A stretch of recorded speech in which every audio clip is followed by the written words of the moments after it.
So, ayan na po yung expenses report natin na nagastos natin nung tayo ay pumunta sa Batasang DSWD Central Office, Batasang Pambansa. Batasang Complex. Okay? Nasa Batasang Complex po tayo noong August 15.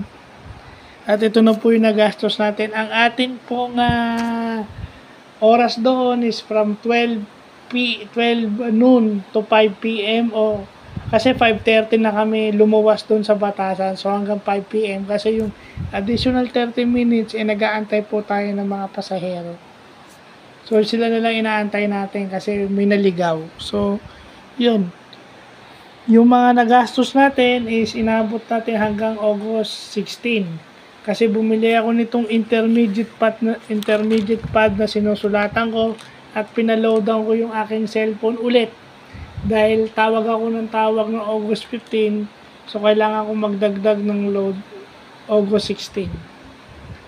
So yun na po, nire-report ko lang expenses report natin during the Batasan trip last August 15, 2024. So, edidetalye ko po yan.